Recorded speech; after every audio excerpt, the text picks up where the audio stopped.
Good evening, ladies and gentlemen. Welcome back to GameStar TV. Thanks for sticking around. It is a 1-1 situation right now between Nomia and NMD. And, well, last season we had one team beat Nomia, and that was Dark-Sided. Maybe we're in week 2 playoffs. I don't want to jinx it, but we might be seeing another loss on the cards. Both of these teams have new rosters, so who knows what could happen in the final game. So the final game is going to be on Towers of Doom, and without further ado, I'm going to hand you over to Skimmy and Vandy, and we're going to get cracking into game number 3. That's the one, Crisis. Gods do bleed, and this is strike number 1 against Nomia. And yeah, leading into this one, historically speaking, Nomia have only ever lost one game across every single week of the qualifiers. And as you mentioned before, last season for Season 3, Dark-Sided famously were the first team to actually take them down in their full set.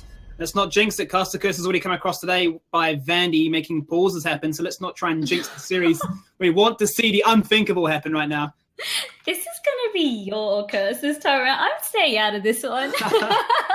But exactly as you said, Skimmy, I have a feeling that we'll just blame it on poor Jim Jam, who is the sub for the evening. If in doubt, Jim Jam just cops all the shade and Nomia just carry on with their life unfazed by anything. Exactly. Didn't happen.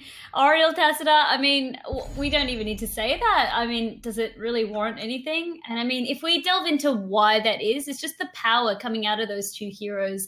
The, I guess, almost unlimited healing that Oriel can provide, and Tassida as well, the shields that he gives, so good at enabling heroes across the board. As you mentioned, absolutely there, Vandy. Identical openers once again with those bans, and the grey main being secured as the first pick for NMD. As I mentioned before, Tales of Doom chosen by Nomia. This is where they feel comfortable. This is where they want to take NMD to. Another map which can, I suppose, you can manipulate the ultimates, the globals in your favour. Potentially Illidan is on the cards here, straying away from the Genji. For the meantime, it is going to be the Ufa, finding him a lot of success so far, and Anubrak climbing the rankings in terms of that priority. So it's been almost like a pendulum of who gets out Anubrak. And really now Nomia, they want to have it. Hiccup was a big enabler last game for the side of NMD, and a lot of those cocoons that he did, locking out a member of Nomia, really hurt them in those team fights. Where do they want to go with these next set of picks? 2 to choose from. Speaking, they've been very focused on picking up these warriors, or even just the Rhaegar for that matter, if these supports have been choked out. The Rhaegar proved quite successful for them, so I'd love to see them pick it up again in this rotation. They decide to opt completely from that direction, going for the Stukov, the first of tonight. Limited playing in the ANZ region at that as well. He has had limited region, but I believe Towers of Doom is one of the maps where he can better work that lurking arm, especially if you take the expanded area.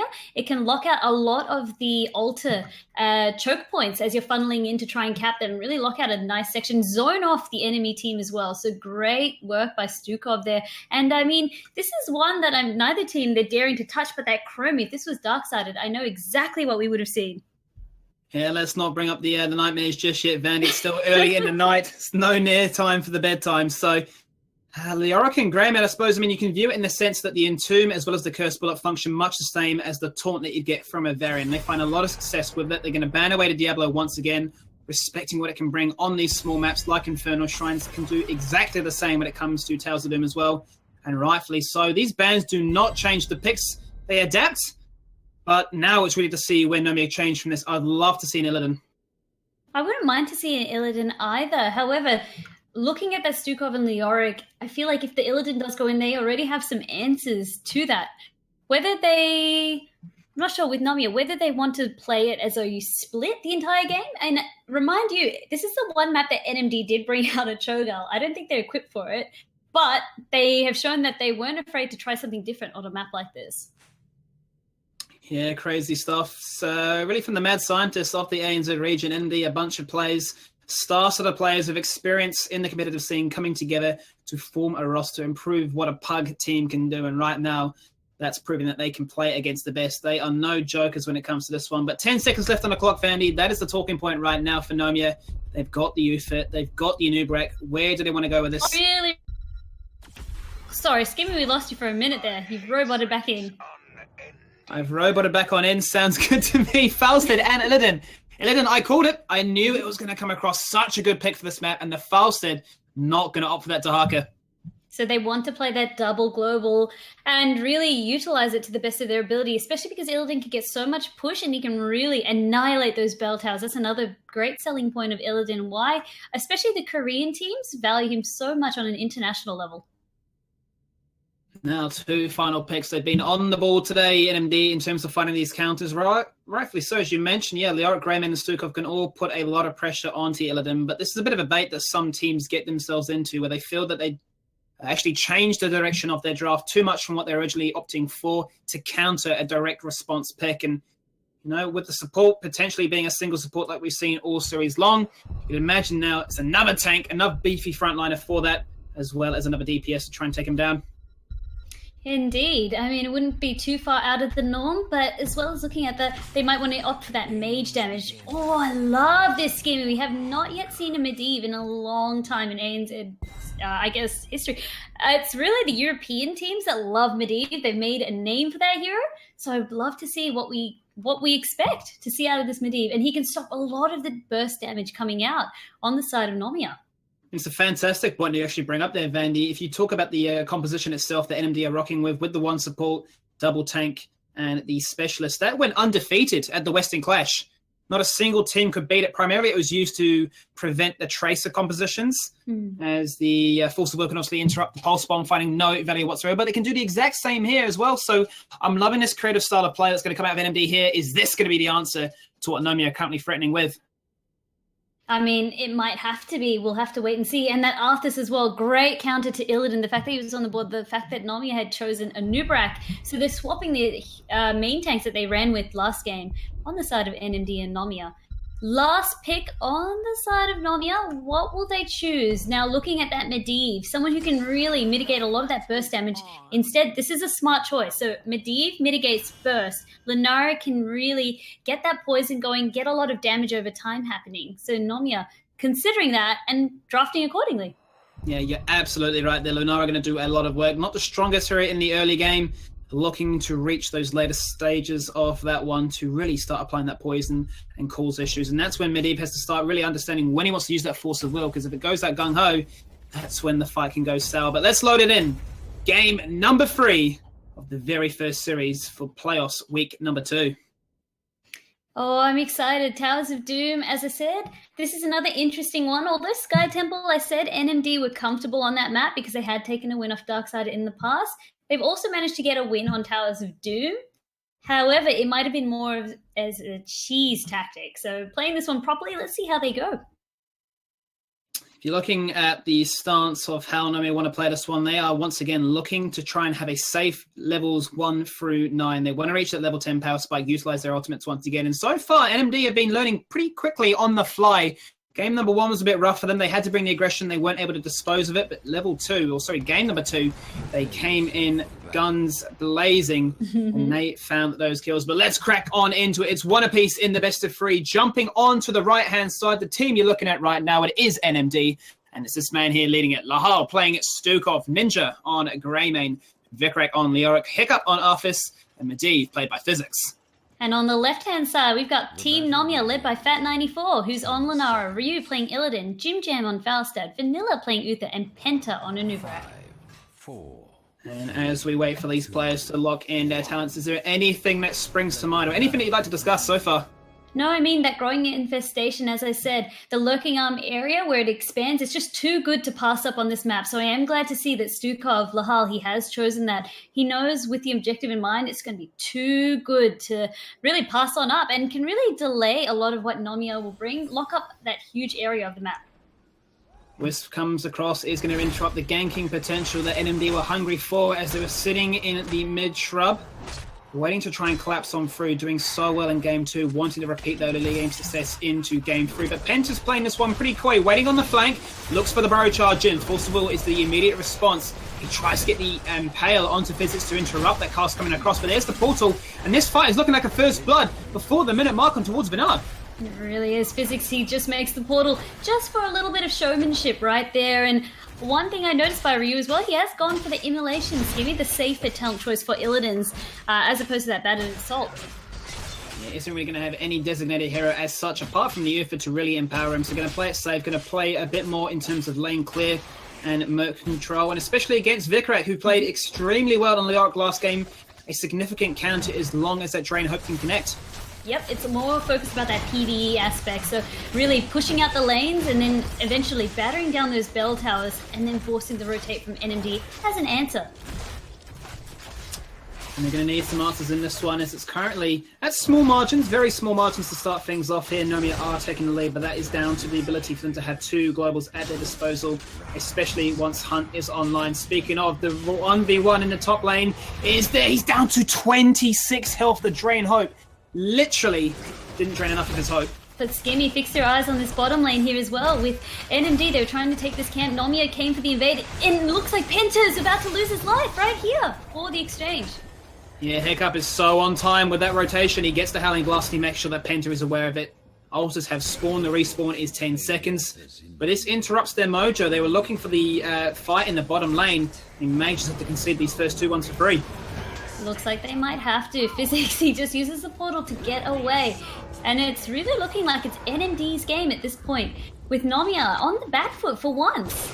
I mean, we've seen them be on the back foot, but it doesn't really happen until, I guess, something game-changing happens. But it seems like Nomi's getting a little bit sloppy. That invade was, I guess, a telltale sign of just something just not going their way. It was miscalculated. 6 sappers in the bot lane, and they're all going to make their way towards it. Tower and the gate disappears, and the second one is taking a bit of a beating. But as you mentioned, yeah, you're absolutely right. Still completely even when it comes to the XP, but the objective is really working in favor right now for the NMD boys. They're pushing this pressure in the bot lane, trying to open it up to keep the control. And that really is the bell tower to make sure is yours. It is, and I like this by Ryu. He is making ample work on that Sapper camp, helping it push against Vicarak, who is just an immovable force, essentially. The lane clear presence that Leoric can get from his Spectral Swing is just really, really good at keeping the lane constantly pushed. Hiccup as well, rotating up for the gank. This is really rough for Rhea right now. There's no way for him to really escape this one. Howling Blast connects. The Frozen Tempest is already active. And here is this taken down for free. Can't even move. But mid lane is where the action's at. Jim Jam looking for a turnaround. He's going to go into Lahal, but Lahal not going to be phased. Hiccup is there ready for the commitment from Jim Jam if he decided to. But now they're just waiting for this next set of altars. Another kill almost being exchanged there. Fat94, he does live to tell the tale in that middle lane. But this is dangerous stuff by Nomia. They cannot afford to trade too many more kills because it's going to start to punish them in their laning. However, they have been keeping up thus far on experience, so it shows that they're not too phased by these kills. In true Nomia style, they're able to play on, not let the tilt factor get to them. Definitely not, and like we mentioned at the very start, they want those levels. They want to hit that level 10 power spike. If they can win fights beforehand, then that's essentially greedy. That's a trade that they're going to be very happy to take any day of the week, but they're keeping it up, and it's really, once again, on NMD to make things happen. There goes the Impale, looking to try and catch that Ninja. They cannot find it, however, and level 7s are all unlocked. Physics is offering that much-needed vision as well. Every time he's in that Raven form, means he cannot take damage as well as he just becomes a great scout. Oh, Howling Blast connecting onto Fat94 here. And that was the portal. Done. Sweet dreams, Fat94, as they run through the portal. They get the kill, down for 15 seconds, but that's all it's going to take. Ninja rotates through, picks up the Shrine. And this is the early game working in favor of NMD. This is what they need to do, and that's exactly what they're doing. I mean, one thing interesting, I don't think I've ever seen Ben, Fat94, I don't think I've ever seen him play Lunara, so not sure how comfortable he is on that hero. He is the new ranged carry for Nomia, so we're still seeing how they're all easing into their new roles with the team change that happened, but it looks like he's having a rough time, and a lot of that as well is from what happened in that first game. When you've got that Arthur, when the Howling Blast connects, there's really just nowhere for Lunara to go. You really need that cleanse. And that cleanse comes at level 20, but we're a very long way away from that one right now. Still, 10 seems like a light year away as they now completely expose this bottom lane. That bell tower, few shots on it so far. The final Stafford does fall, cannot be escorted on in. It's all pressure on the top lane. It's a case of both Jim Jam as well as Hiccup rotating here to try and even out and try and swing the momentum in the favor of that solo laner. But Rio is really having a hard time so far. He is, like you said, just getting countered so hard by Vicarak. A lot of why Illidan can be that pusher that he is due to that passive, the lifesteal that he gets. And Vicarak, he's also got, as long as that Drain Hope is connecting, it's going to be an easy lane. They're going to commit to the fight. It's a 5v4. There's no Lyric in sight. They're going to try and make this work for it, but Jim Jam falls very early on to try and run away. He cannot contribute to this fight. There's the lurking arm across the wall. The portal there to make sure they get out. This time the invade proves successful for Nomia with the man advantage. And they get the Shaman. Also, they get the Sappers to complement the response in this bot lane. That was finally the little bit of breathing room that Nomia wanted, and both teams so equal on experience. It'll be a race to that all-important level 10. Neither team really having advantage in the experience banks. With ultras activating in 20 seconds, either team will be looking to see if they can get a pick. There were no kills, as well, I should mention, in that invade of the Sapper camp due to Physics, his great portal, getting them out of trouble. Yeah, right now it's a clean sheet for the boys of NMD. Not a single person has fallen on this one, but level 10 is there. NMD are the first ones to pick it up, and we are going to see the massive shove. So no flailing swipe this time. It's all about one person and one isolation target. The other ultimates do come unlocked right now. Leaping Strike is going to be chosen, understandably so, but it's all about these ley line seals. If they can set things up, the Entombs are there to follow. Army to Dead is going to be the start off, as Vikrak looks to find that Entomb. Vikrak is looking for it, but at the moment it's just about zoning those members of Nomia. Fat94 and Jim Jam are out in the wings.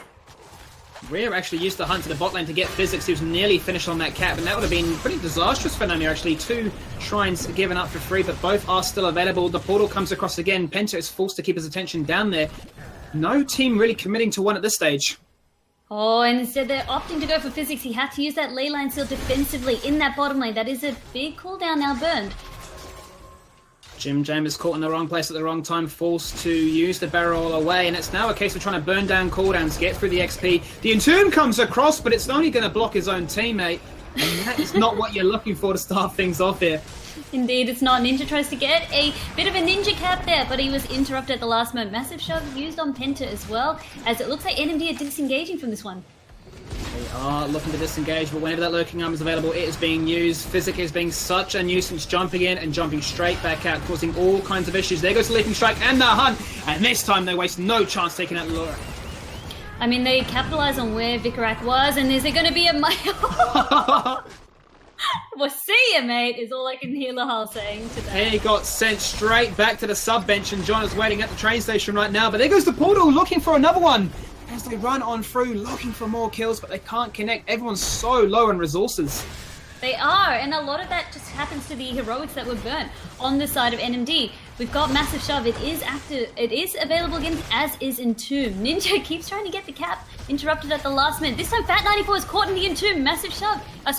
The lurking arm is used to follow up, but Divine Shield secures, I guess, the safety of Fat94, and he does not fall, Skinny.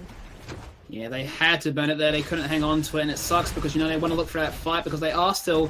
Well, in terms of actually XP, they are ahead, theoretically, given they are sacrificing as many shots as they have so far. But now, you can see the invade. NMD realize that their Divine Shield is down. They can't be as careful as they would have liked to be, or as aggressive, as they want to be. And, well, now it's NMD getting turned on their heads. The hunt comes across on towards Ninja. The lurking arm is there. The Physics portal is not going to find any value. And the leyline still stops it. Oh, Lahal is the one to fall out of all of that, Skimmy. When all is said and done, when all the dust clears, Leyline into Massive Guts. There's been some weird, I guess, heroic interruptions, and just the way they play with each other as well. I've seen some strange things in these team fights. But for their troubles, Nomia finally get the kill. They do indeed, and Fat94 still does not know what it feels like to go back home because he's got no money. He just does not seem to care because the burrow is there. The stun is following up, and he jumps across the leaping bound, looking for Hiccup, but he is not phased by this one. He can just survive through it all. The poison and not enough burst to get the turnaround. And Physics now rocks up to the party to try and get their own kill. He does indeed. And look at this now. Ryu always in that top lane. Anytime he's trying to seek value, he's being met upon by Vikrak. And Vikrak as well, speccing once again into Royal Focus. So that means he can get a lot of bonus damage. But Jim Jam now finally coming for the gank. Seeing if he can aid Ryu Mac and actually pick up the kill on Vikrak. Ooh, he had to be careful. They had to have a lot of trust in Jim Jam to secure that one because the Drain Hope, the leashing range, was within centimeters of allowing him to fall on down. Survives on 250, but as soon as the hunt comes out, Jim Jam is there with the flight on in, and that's what they need. They hit 13 as a result quicker. Half-level lead leading into this next double ultra phase. And we can see NMD, they are in head in terms of shots to the core, but it's not about the early game in this one. It really happens to mid and late when you can start to see which team will be ahead. They are just going to trade out 1-for-1. Hiccup going to finish that channel. No interruption from Nomia here. And you have to wonder if Nomia really were threatening for that one. Their body sort of checking, positioning sort of style wasn't really showing the confidence that they were looking for it despite having that 13 advantage. They just want to play it safe. They're just waiting for these golden opportunities to prove themselves. They don't want to funnel all on in because they know what the Leyline Seal and the Entomb can do against them. And more importantly, they have the globals at their disposal as well. So they want to utilize their globals as much as possible. Jim Jam forced to use the Mighty Gust in that top lane with 2 members trying to collapse upon him. Yeah, they can't do enough damage to make sure he falls. But there is the Gust down, as you mentioned, down for a sizable chunk of time, 50 seconds at that. We take a quick chance to just analyze the scoreboard at it. There's 20 shots left on the core right now for Nomia, 28 for NMD. So a repeat of last game so far. Despite it looking like they're behind an XP, they are commanding how this all works so far. They are, and any chance they get to capture those all-important sappers, see if they can escort them in to try and batter down the bell tower. This bell tower on Nomia's side in the bottom lane is on about half health. Once you get one, you can start to free up the map and really see if you can force Nomia to rotate, or force your enemy to rotate and answer to capturing it back. They want to try and push on in here, and thankfully do get look at 2 this of the call. sappers come through. So we've got 2 members in the top lane of Nomia. They saw what was happening in that bot lane and they're happy to trade these bell towers out. That they are physics diving deep. He looked for the one arcane rift, but he cannot connect with the target that he needs. We are now into the 5th altar phase, and this one is the last triple at bat. Would be so good for NMD right now if they can pick up this bell tower and get the increased shot count at that too. Yep, because Nomia, uncontested with no defenders, they managed to cap that top one with no troubles at all. NMD, they were forced to back because there were 3 members of Nomia defending it in that bottom lane. So that's what I meant. It was a really great call by Nomia. Mind games are there, and because they have the double global, technically speaking, with the hunt being available for Rio, if they can get as many shots as they like, if they can get at least 2, they turn this game right back into their favor. They do indeed. That's going to be 10 shots fired now onto NMD's core. So as you said, it's been stabilized. That's what I mean. It's not about the early game so much. It really comes down to the mid to late game. Once you start capturing those bell towers, Vanilla, he's been hit by that Howling Blast. He is running. He has got his Nikes on. He's got 3 scary men chasing him in a dark alley, but he's not going to be phased. The lights are on. The team are there. The boys are back in town. They're ready to try and make something happen, but Penta might have other ideas in mind. Forced to run away. Curse Bullet hitting him, but there comes the hunt. Divine Shield to follow. Lurking on completely negated as a result. Can they find the 1 kill? Vanilla down to 300. Can't do anything, and Vikrat says hello. Swipes him with the hammer, and he picks up the first kill. And look at how many members rock out of that portal. The boys are back in town, Skibby, and Physics is the one driving them with the portal. That's how much of the map he can really open up, and that's why Medivh can be such a threat. I mean, it seems as though you've escaped the team, but no, that portal can be used to create and really bridge the gap in a matter of moments. Yeah, you think Tyrael was good at chasing, and look at Medivh, because he can do exactly the same. The portal is there, the boys are chasing you down and making sure that you have no chance of playing the white flag survivor, or the surrender monkeys, if you will. Oh, they do also, for their troubles, pick up that bottom bell tower, so it's equalized now. And only that fight had happened a little bit earlier. Vikrak now, he's working his way on that top bell tower. NMD, they want to stall Nomia, recapping this bottom tower, and they have captured the sappers as well. If they can escort them to that kill zone line, it will count as 3 shots to the core. That's exactly what they're looking for and exactly what they're going to do right now. Howling Blast connects to go for the Curse Bullet as well. Gust is forced out, as well as the Benediction from Vanilla to make sure that Jim Jam didn't die. 2 big cooldowns down for a sizable amount of time. Sappers are going to be cleared out, but it is now coming down to 1 altar phase, 1 in the mid lane. It's all down to the team fight. Last time we saw a bit of a slow, sort of phased out slugfest.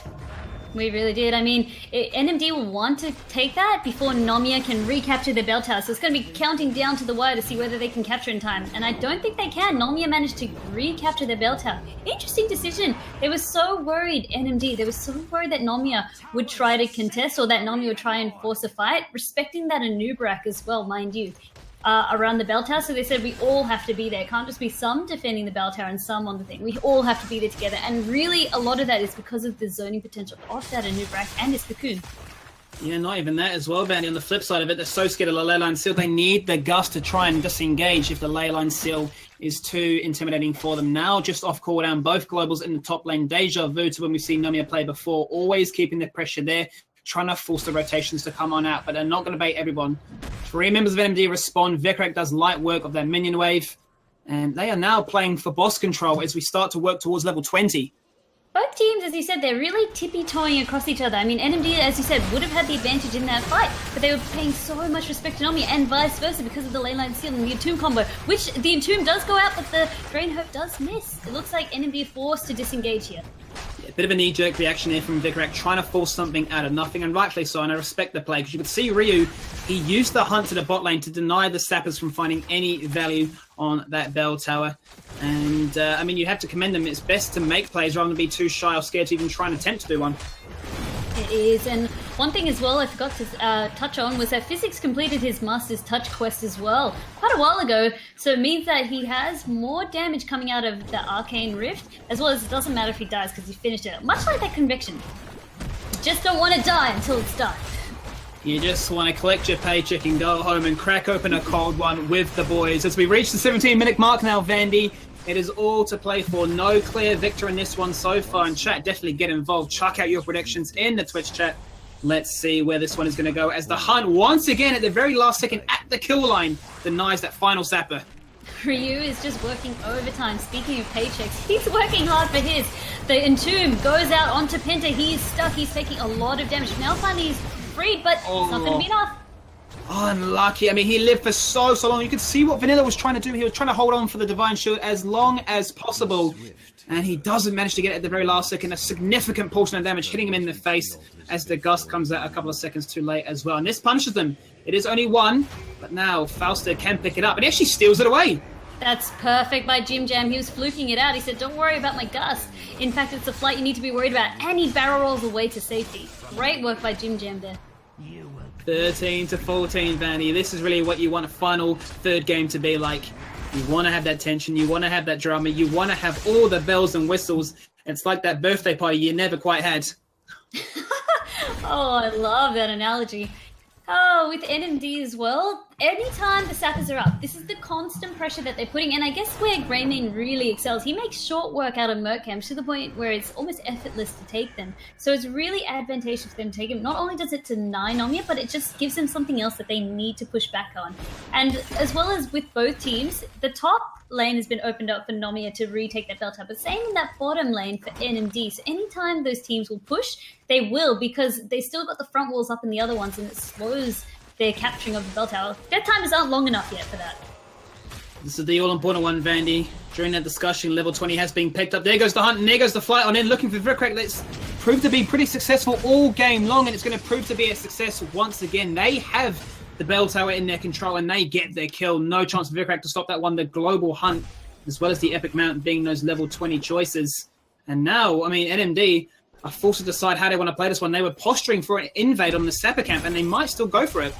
It's exactly what the Leoric is much like that Dahaka. You need to constantly put pressure on him to capitalize on, I guess, his immobility. So well done on the side of Nomia. However, with those cooldowns, with the hunt not being available, we now see, big mighty Gust by Jim Jam to open things up. Oh, but the ley line seal, Physics playing it so well by them, so much time. Ninja gets away on the left-hand side. He is revealed because of the poison at that level 1 with the natural perspective, but it's not going to be enough. He falls, as well as Arthas and Physics trying to play around it. He created so much room for them to maneuver, but it just was not the engage. The double global, the double jump in was too overwhelming. And now they look for Physics to complement the Greymane kill. Going to make it a quad kill, all said and done.